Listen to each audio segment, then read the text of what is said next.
नमस्कार, स्वागत है आपका। मैं हूं अनामिका पांडे। सीधे आपको लिए चलते हैं संभल, जहां पर बुलडोजर की कार्रवाई हो रही है। संभल में पिछले कुछ दिनों से लगातार बुलडोजर एक्शन देखने को मिल रहा है। हमने कल भी आपको तस्वीर दिखाई थी जहां मदरसे पर बुलडोजर की कार्रवाई हुई थी। मदरसे के ऊपर के हिस्से को पहले गिराया गया था और आज एक बार फिर संभल में अतिक्रमण के यहाँ पे कार्रवाई कर रहा है, तो क्या आपको नोटिस भेजा था? नोटिस कल ही आया है। कल ही आया था जी।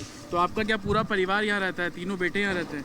ना ना, हमारे तीनों बेटे नहीं हैं। हम तो अकेले। विधायक के भाई ने ये घर आपको बेचा, तो आपको नहीं पता था कि ये सरकारी जमीन है? सरकारी जमीन है, सरकारी तो कि रास्ते अब है तो गड्ढा इसमें था कि रास्ता सड़क सरकार ने डरवा दिया।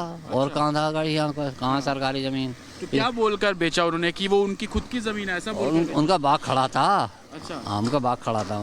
उनके लोग खड़े हुए थे यहाँ बाग ये सड़क जो निकली हुई है इसमें ही आता ना बहुत गड्ढा, तो सड़क सरकार ने हटवा के सड़क डाल दी। पे? अच्छा, किले जबरदस्ती ली जा रही है जगह ना। हमें सड़क से मतलब नहीं, हम तो अंदर को लंगे।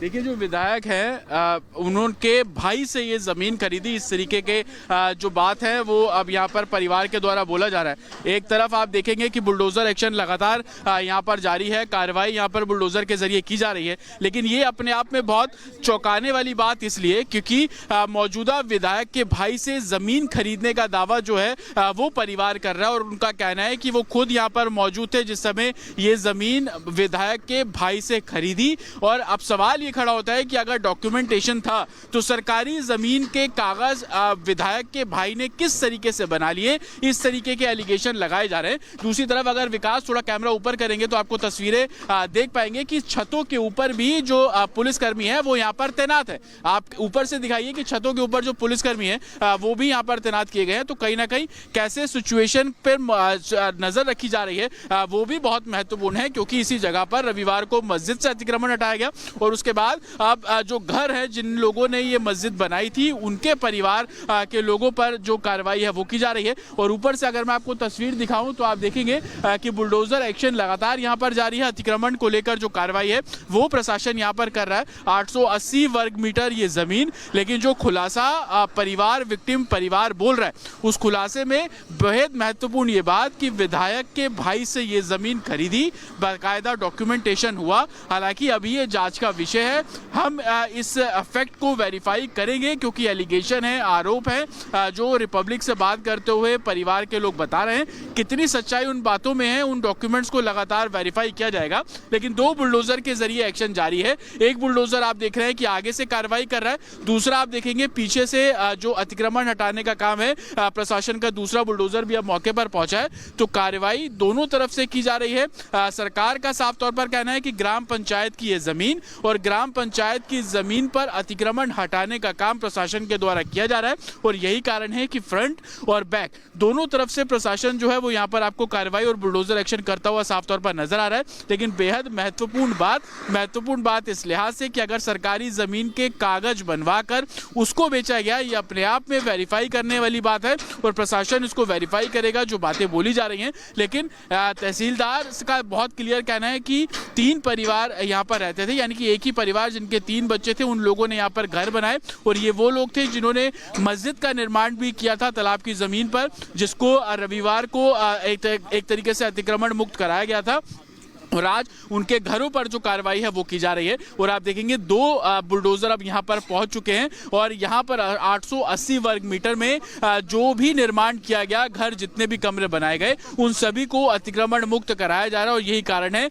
कि आगे से, फ्रंट से और बैक से दोनों तरफ से अतिक्रमण मुक्त कराने का जो काम है वो प्रशासन के द्वारा किया जा रहा है। और ये तस्वीरें लगातार हम आपको संभल से दिखा रहे हैं जहाँ पर अतिक्रमण को लेकर प्रशासन का पीला पंजा, जो कार्रवाई है वो लगातार यहाँ पर की जा रही है। बहुत पक्का कंस्ट्रक्शन, क्योंकि इससे पहले जब मैं आपको तस्वीर दिखा रहा था तो आपने देखा था कि तकरीबन 20 से 25 फीट ऊंचा दरवाजा, उस दरवाजे को अब मलबे में तब्दील कर दिया गया है। और दूसरी तरफ आप देख रहे हैं कि 880 वर्ग मीटर में फैला हुआ ये पूरा जो घर है, तालाब की जमीन है, ग्राम पंचायत की जमीन है, उसको अब अतिक्रमण मुक्त प्रशासन करा रहा है। और ऊपर से आप तस्वीरें अगर मेरे विजय विकास आपको दिखाएंगे तो आप देख पाएंगे कि कैसे कितने पीछे तक जहां ट्रैक्टर खड़ा हुआ है वहां तक ये जगह जो है वो अतिक्रमण अतिक्रमण करके बनाई गई और उसी को लेकर प्रशासन की जो कार्रवाई है वो लगातार यहाँ पर की जा रही है, चाहे वो बुलडोजर के जरिए हो या उसके अलावा लोगों ने खुद से भी सुबह अतिक्रमण हटाना शुरू किया। लेकिन प्रशासन का साफ तौर पर कहना है कि जब मियाद 1 तारीख तक दी गई थी उस समय अतिक्रमण क्यों नहीं हटाया गया, और आज जब बुलडोजर कार्रवाई यहाँ पर होनी थी तो सुबह खुद से अतिक्रमण हटाने जो लोग लगे थे।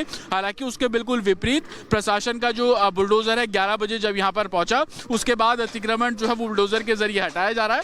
880 वर्ग मीटर की जगह और 880 वर्ग मीटर की इस जगह पर अतिक्रमण मुक्त कराने का जो काम है वो किया जा रहा है, और यही कारण है कि 5 थानों की पुलिस यहाँ पर डिप्लॉयड है, 50 से ज्यादा पुलिसकर्मी यहाँ पर तैनात किए गए हैं, पीएसी की टीम को यहाँ पर डिप्लॉय किया गया है, और आसपास आप देखेंगे कि तमाम जो लोग हैं वो घर की छतों पर हैं। गली एकदम सुनसान है लेकिन छतों पर जो लोग हैं वो खड़े हुए हैं, और यही कारण है कि पुलिसकर्मी भी अब छतों पर यहाँ पर आपको तैनात नजर आ रहे हैं, और लोग इस अतिक्रमण को हटते हुए देख जो है वो छतों से जो नजर है वो रख रहे हैं। लेकिन सोशल मीडिया पर किस तरीके की गतिविधि है उस पर प्रशासन जो है वो नजर बनाए हुआ है, और यही कारण है कि संभल एडमिनिस्ट्रेशन का जो 2 टूक बातें वो बोलते हैं कि संभल को 100% अतिक्रमण मुक्त कराना है, और उसी की तस्वीर हम पिछले 3 दिनों में देख रहे हैं, चाहे वो मस्जिद हो, दुकानें हो, मदरसे हो, ग्राम पंचायत की जमीन पर जितने अतिक्रमण किए गए हैं उन सभी जगहों पर जो कार्रवाई है वो एडमिनिस्ट्रेशन की जा रही है। और लगातार आप देखेंगे कि 2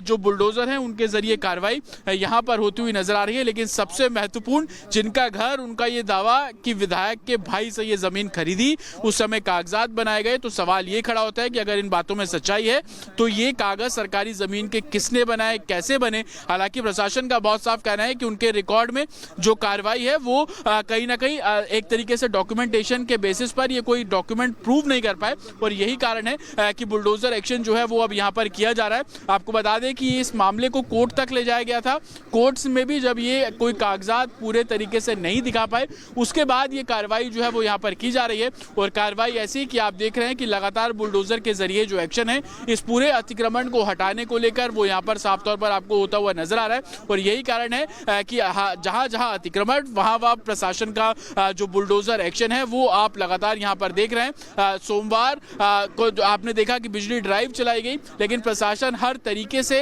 संभल को अतिक्रमण मुक्त कराना, जो धांधली पिछले समय से यहाँ पर हो रही थी उस पर कार्रवाई करना, और यही कारण है कि सोशल मीडिया पर किस तरीके की बातें इसको लेकर की जा रही है, क्या कोई भड़काऊ पोस्ट किया जा रहा है, उस पर प्रशासन नजर बनाए हुए है।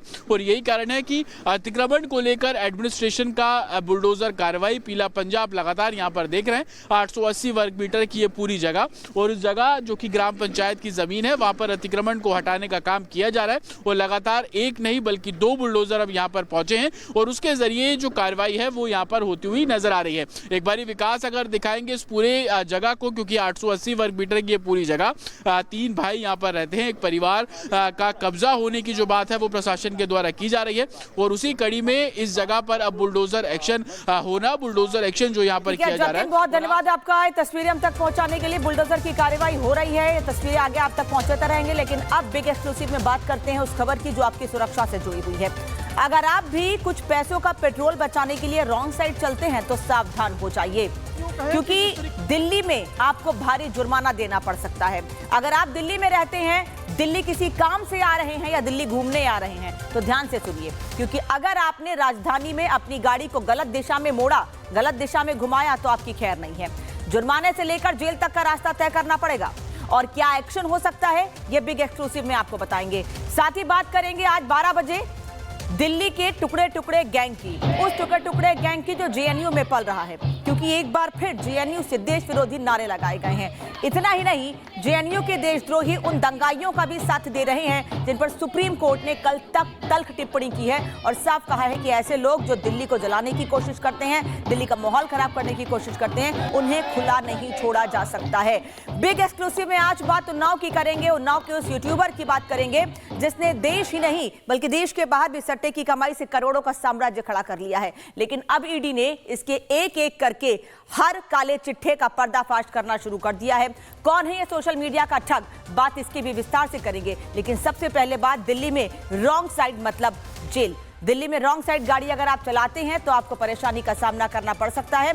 इस खबर पर आपको विस्तार से जानकारी देंगे, लेकिन सबसे पहले बात उन्नाव की कर लेते हैं। उन्नाव के सट्टा किंग यानी अनुराग द्विवेदी पर ईडी का ताबड़तोड़ एक्शन हो रहा है। अब ईडी ने अनुराग की काली कमाई से जुड़े एक और मामले का खुलासा किया है, जिसमें उसके लग्जरी कारों के काफिले की नई तस्वीर सामने आई है। ईडी को 20 लाख रुपए कैश सहित ऐसे हैरान करने वाले दस्तावेज मिले हैं जो अनुराग के काले कारनामे का खुलासा करते हैं। उन्नाव के एक मामूली यूट्यूबर ने कैसे दुबई तक अपना साम्राज्य खड़ा कर लिया। सट्टेबाजी का वो कौन सा खेल है जिस पर ईडी का एक्शन हो रहा है, पूरी डिटेल इस रिपोर्ट में देखिए।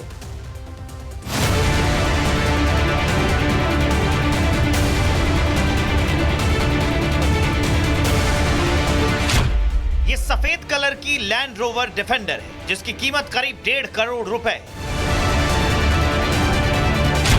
ये लाल रंग की BMW Z4 मॉडल की दूसरी कार है, इसकी भी कीमत 1 करोड़ से ज्यादा है।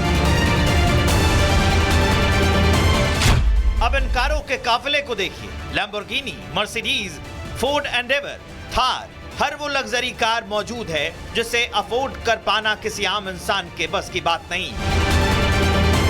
इस काले साम्राज्य पर जब ईडी का एक्शन हुआ तो जो खुलासे हुए वो चौंकाने वाले थे। उन्नाव के रहने वाले एक यूट्यूबर ने किस तरह से दुबई तक जालसाजी का रैकेट खोल रखा था, इसका भी खुलासा हुआ है।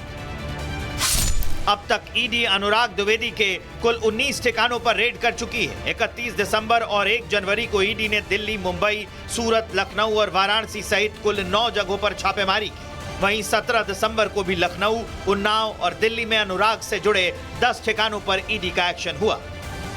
लेकिन एक सवाल जो सबके सामने था वो ये, आखिर कैसे एक आम यूट्यूबर ने करोड़ों का साम्राज्य खड़ा कर दिया और अनुराग द्विवेदी पर ईडी का एक्शन क्यों हुआ, इसकी भी डिटेल आपको देंगे। लेकिन उससे पहले अनुराग के शाही शादी की कुछ तस्वीरें आपको दिखाते हैं। अनुराग ने दुबई के क्रूज पर शादी की थी। 130 से ज्यादा मेहमानों के लिए 5 अलग अलग फ्लाइट्स के इंतजाम थे। मेहमानों के लिए एयर टिकट, वीजा, होटल, रहना, खाना, घूमना, सबका खर्च खुद अनुराग ने उठाया।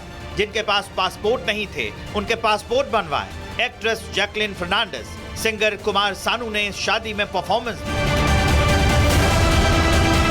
जिस अनुराग के पास 2018 में पैसे कमाने का कोई जरिया नहीं था, वो 10वीं फेल है, उसने कैसे धोखाधड़ी और जालसाजी से करोड़ों का महल खड़ा कर दिया, उसकी भी डिटेल जान लीजिए। ईडी का आरोप है कि अनुराग ने ये सारे काले धन अवैध बेटिंग ऐप के जरिए कमाए। पश्चिम बंगाल के सिलीगुड़ी में अवैध तरीके से चल रहे ऑनलाइन बेटिंग प्लेटफॉर्म का अनुराग ने प्रचार किया। इसके बदले अनुराग को प्रोसेस ऑफ क्राइम यानी अपराध से कमाया हुआ धन मिला।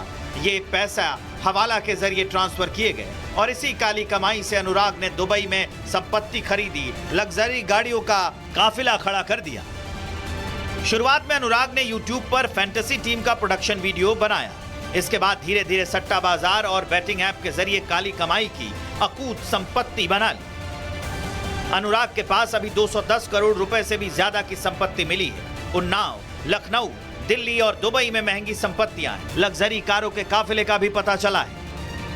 ईडी ने अनुराग पर मनी लॉन्ड्रिंग रोकथाम अधिनियम यानी PMLA के तहत मामला दर्ज किया है। ईडी की ये जांच पश्चिम बंगाल पुलिस द्वारा दर्ज की गई FIR से शुरू की गई थी। इसमें धोखाधड़ी, जालसाजी, अवैध सट्टेबाजी के मामले दर्ज हैं। फिलहाल अनुराग दुबई में रह रहा है। वो ईडी की जांच में सहयोग नहीं कर रहा। ईडी ने कई बार समन भी भेजा पर अब तक वो ईडी के सामने पेश नहीं हुआ। लेकिन अब ईडी काली कमाई से खड़ी हुई दौलत पर शिकंजा कस रही है। अनुराग ने अवैध लेन देन से जो साम्राज्य खड़ा किया उस पर ताबड़तोड़ प्रहार हो रहा है। Bureau report, Republic Bharat. और अब आपको लखनऊ के ईडी ऑफिस से सुपर एक्सक्लूसिव रिपोर्ट दिखाने जा रहे हैं। मनी लॉन्ड्रिंग केस में यूट्यूबर अनुराग द्विवेदी की 3 गाड़ियां उन्नाव से जब्त की गई हैं, जो ईडी ऑफिस लखनऊ में रखी गई हैं। और वहीं से एक रिपोर्ट आपको दिखाते हैं कि कितनी महंगी ये गाड़ियां हैं। इन्हीं को देखकर सवाल उठ रहा है कि आखिर एक मामूली सा यूट्यूबर इतनी महंगी गाड़ियां कैसे अफोर्ड कर सकता है।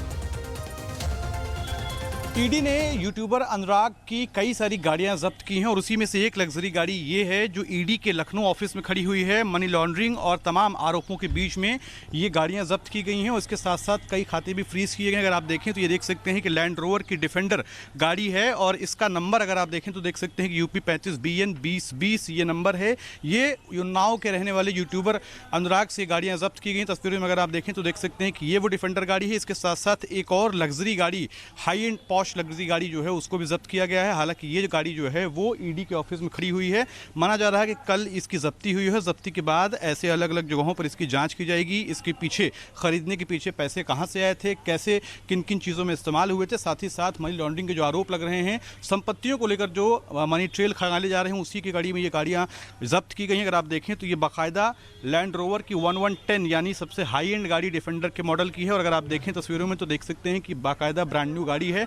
इसको ईडी के लखनऊ ऑफिस में लाकर खड़ा किया गया है। तस्वीरों में अगर आप देखें तो बाकायदा अंदर सामान भी मौजूद है। और लैंड रोवर 1110 ये जो गाड़ी है ये आम डिफेंडर गाड़ियों से लंबी होती है और इसीलिए अगर आप इसकी विड्थ देखें तो आम गाड़ियों से ज़्यादा बड़ी है। लैंड रोवर की दूसरी गाड़ियों की अगर हम बात करें, डिफेंडर की ही बात करें तो डिफेंडर में ये उसका सबसे ऊंचा मॉडल है। और अगर आप देखें तो ये पूरा बाकायदा इसकी जानकारी अगर आप देखें तो पीछे इसमें नंबर प्लेट नहीं पड़ी है, आगे की इसमें नंबर दिया गया है। साथ ही साथ ये इस गाड़ी के साथ साथ एक और लग्जरी पॉश कार जो है उसको भी जब्त किया गया है। हालांकि वो ईडी ऑफिस फिलहाल देखने को नहीं मिल रही है। इसके साथ साथ अगर आप देखें तो बाकायदा नई चमचमाती हुई गाड़ी ये ईडी ऑफिस में जब्त करके खड़ी की है। अनुराग के और भी कई ठिकानों पर जांच की जा रही है, कई और संपत्तियों के मनी ट्रेल खंगाले जा रहे हैं। और इसके साथ साथ इन गाड़ियों के साथ और भी गाड़ियां तलाशी जा रही हैं कि आखिर वो कहां पर खड़ी हैं, किन किन संपत्तियों पर खड़ी हैं। इसके साथ उनको जब्त करके ईडी बहुत जल्द हो सकता है कि उनको भी जब्त कर ले।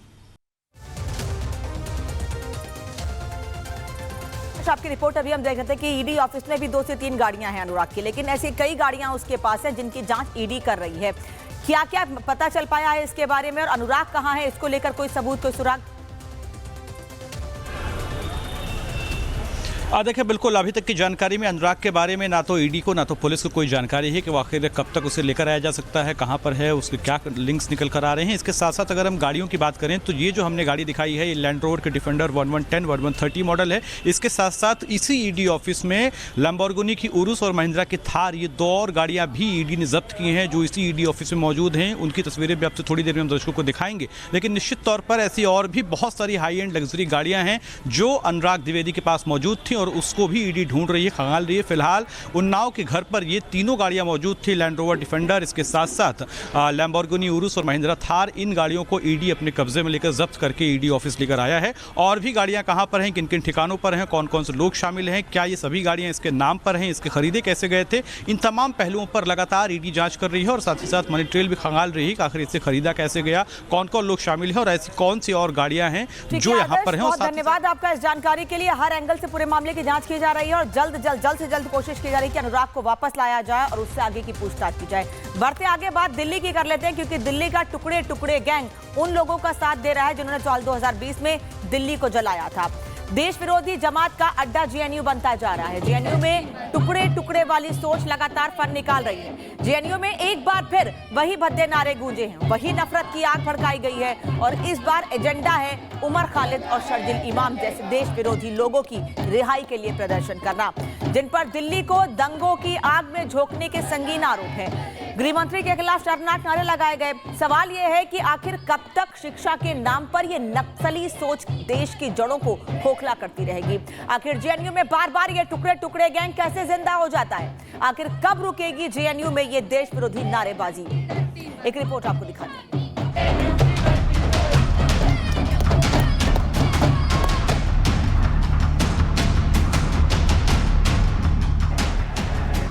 न्यूज का हर एक दर्शक ये डफली, इस रात के गाने और रात का प्रदर्शन देखकर ये समझ जाएगा कि ये दिल्ली का जेएनयू विश्वविद्यालय जो अपने प्रदर्शन, विवादों और नारेबाजी से खबरों में सुर्खियां बटोरता रहता है। अब पूरी कहानी जानिए। जेएनयू में 5 जनवरी को विरोध प्रदर्शन हुआ। हमेशा की तरह दिनचर्या शब्द का विरोध करने वाले छात्र, दोपहर को सुबह समझकर उठने वाले छात्र देर रात तक जागकर प्रदर्शन कर रहे थे।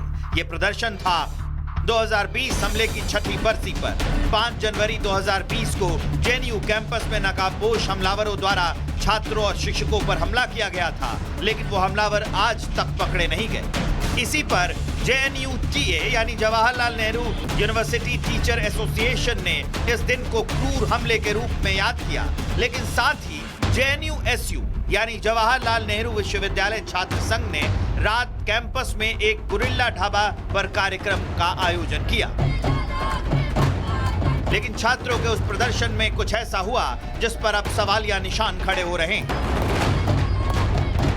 हालांकि छात्रों के प्रदर्शन का ये एक हिस्सा है। दूसरा कारण ये कि सुप्रीम कोर्ट में शर्जिल इमाम और उमर खालिद को जमानत नहीं दी गई, तो उसका विरोध भी कर रहे थे छात्र। अब इसको लेकर सियासत गरमा रही है, बीजेपी इस पर प्रश्न चिन्ह लगा रही है। वो नारे लगा रहे थे जेएनयू में कि मोदी शाह की कब्र खुदेगी जेएनयू के कैंपस पर। ऐसे नारे हमने कांग्रेस के कार्यक्रम में भी सुने हैं कि मोदी तेरी कब्र खुदेगी। सोचिए कि जिन लोगों पर सुप्रीम कोर्ट ने गंभीर आरोप तय किए हैं, जिनको प्रेमा फसाए आतंकवाद के लिए जिम्मेदार पाया है, 1 साल तक उनको बेल नहीं मिल सकती, उनको प्राइम आर्किटेक्ट कहा है दिल्ली दंगों का, ऐसे लोगों के बचाव में आते आते आज देश के प्रधानमंत्री और गृह मंत्री को मारने की धमकी दी जा रही। अब इस बात पर विवाद गहराता जा रहा है, क्योंकि बीजेपी कह रही है कि इस प्रदर्शन में अंबानी, शाह और मोदी का नाम लिया गया है।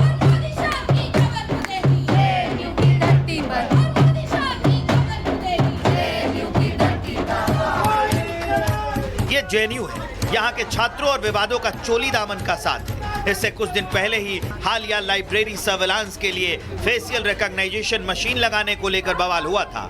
अभी इस मामले में दिल्ली पुलिस ने जेएनयू के कुछ पदाधिकारियों से पूछताछ के लिए नोटिस भी भेजा है।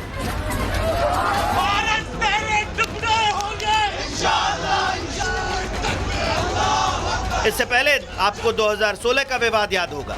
जवाहरलाल नेहरू यूनिवर्सिटी में देश विरोधी नारे लगाए गए थे, उसमें कई गिरफ्तारियां हुई थी और टुकड़े टुकड़े गैंग का भी जन्म हुआ था। तब से लेकर आज तक कुछ न कुछ ऐसा होता है जिससे जेएनयू सुर्खियों में रहता है, गलत कारणों से। Bureau report, Republic Bharat. और पूरा बवाल उमर खालिद और शर्जिल इमाम की रिहाई की मांग को लेकर है। देश विरोधी नारों के साथ साथ पीएम मोदी और अमित शाह के खिलाफ भी नारेबाजी से जेएनयू का माहौल गर्म हो गया है। रिपोर्ट दिखाते हैं आपको। रिपब्लिक भारत इस समय जेएनयू कैंपस में खड़ा है, जहां पर एक बार फिर मानो ऐसा लग रहा है कि हिंसा की आग सुलगने लगी है। क्या वाकई में एक बार फिर यहां पर हालात बिगड़ने वाले हैं? क्योंकि कल देर रात जिस तरह से आपने देखा सुप्रीम कोर्ट के फैसले के खिलाफ, सरकार के खिलाफ जेएनयू कैंपस के अंदर नारेबाजी हुई, उसके बाद इस समय जेएनयू में भी थोड़ा सन्नाटा आपको दिखाई दे रहा होगा। सुप्रीम कोर्ट ने जिस तरह से शर्जिल इमाम और उमर खालिद की रिहाई पर रोक लगाई, यही नहीं, जब लोग वहां पर उतरे जेएनयू में, वामपंथी संगठन के लोग जेएनयू कैंपस के अंदर, लोगों ने सरकार के खिलाफ नारेबाजी की। और वजह यह भी बताई गई कि आज के ठीक 6 साल पहले जब जेएनयू के अंदर नकाबपोश लोगों ने हमला किया था, वो लोग आखिर कहां, ये भी आरोप लगाए गए उन प्रदर्शनकारियों की तरफ से। लेकिन आखिर जेएनयू एक बार फिर अब सुलग क्यों उठा है? वजह क्या है? इसके पीछे तमाम देखिए छात्र संगठन से जुड़े लोग हैं जो यहाँ पर पहुंचे, उनसे बातचीत हम करते हैं। क्या वजह भाई, यहाँ पर कल माहौल क्यों बिगड़ गया? देखिए, माहौल तो ऐसा नहीं कुछ बिगड़ा है। वो लेफ्ट नक्सली संगठनों के जो छात्र हैं, कुछ एक पॉकेट्स में जो हैं 10-12 लोग, वो इकट्ठा होके साबरमती ढाबा पर उन्होंने नारेबाजी की। जो उमर खालिद और शर्जिल इमाम की जमानत याचिका जो खारिज की है माननीय सर्वोच्च न्यायालय ने, तो उसके विरोध में उन लोगों ने वो नारेबाजी की। उसमें राष्ट्रीय स्वयंसेवक संघ, अखिल भारतीय विद्यार्थी परिषद की कब्र खोदने की उन्होंने नारेबाजी की। भारतीय प्रधानमंत्री, गृह मंत्री की कब्र खोदने की उन्होंने बात की, जो कि पूरी तरह से निंदनीय और शर्मनाक है। जो संगठन पूरे देश भर में समाज के निर्माण में, राष्ट्रवाद से जोड़ने में, युवाओं को जोड़ने में काम करते हैं, 70 लाख से। और एक और बड़ी जानकारी जेएनयू से आपको देते हैं। दिल्ली पुलिस जेएनयू पहुंच चुकी है। वो लोग जिन्होंने के लिए अपशब्दों का इस्तेमाल किया था, गलत नारे लगाए थे, उनके खिलाफ कार्रवाई की तैयारी की जा रही है। सागर इस वक्त जेएनयू से हमारे साथ जुड़े हुए हैं। सागर, क्या देख पा रहे हैं, क्या कार्रवाई कर रही है पुलिस?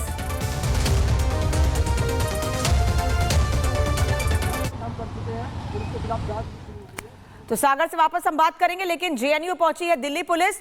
दरअसल दिल्ली में पुलिस जांच ये कर रही है जेएनयू में कि वो लोग जिन्होंने गृह मंत्री के लिए, प्रधानमंत्री के लिए अपशब्दों का इस्तेमाल किया, वो कौन लोग हैं? स्टूडेंट्स हैं या वो लोग जो माहौल खराब करने की कोशिश करते हैं, गलत तरीके से वहां पर पहुंचे हैं, या छात्र ही हैं जेएनयू में पढ़ने वाले जिन्होंने माहौल खराब किया, जो शर्जिल इमाम, उमर खालिद जैसे लोगों का समर्थन कर रहे हैं, गृह मंत्री और प्रधानमंत्री के लिए अपशब्दों का इस्तेमाल कर रहे हैं? सागर इस वक्त साथ में जुड़े हुए हैं। सागर, क्या देख पा रहे हैं, क्या कार्रवाई पुलिस की ओर से?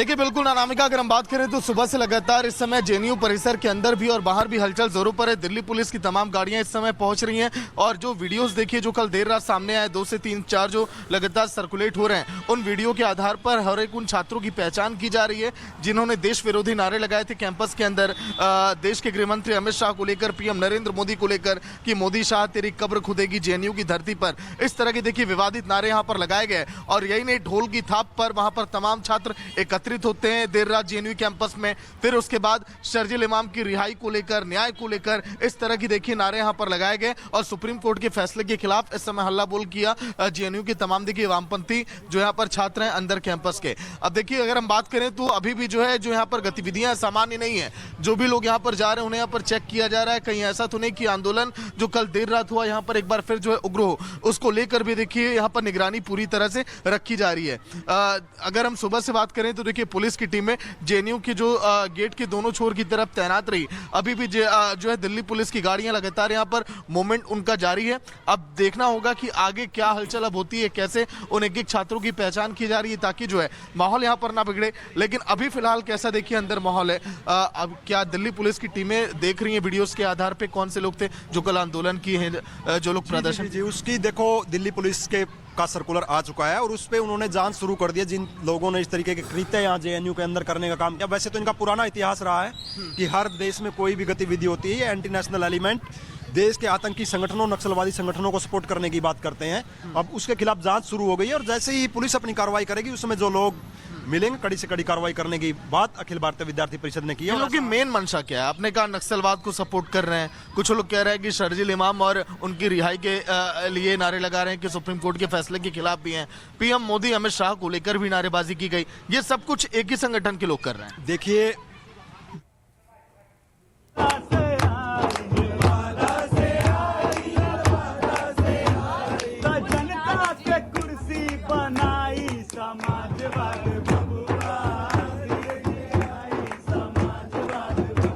तो जेएनयू का एक और नया वीडियो सामने आया है, देख लीजिए, पहचान लीजिए इन लोगों को। ये जेएनयू में पढ़ने वाले छात्र हैं जो जाते तो पढ़ाई करने के लिए हैं, लेकिन कैसे वहां देश विरोधी नारे लगाए जाते हैं, देश के प्रधानमंत्री, गृहमंत्री के लिए अपशब्दों का इस्तेमाल किया जाता है। खुद अपनी आंखों से देख लीजिए। उसके बाद ये कहेंगे कि स्टूडेंट थे ही नहीं, दूसरे लोग थे जो माहौल खराब करने के लिए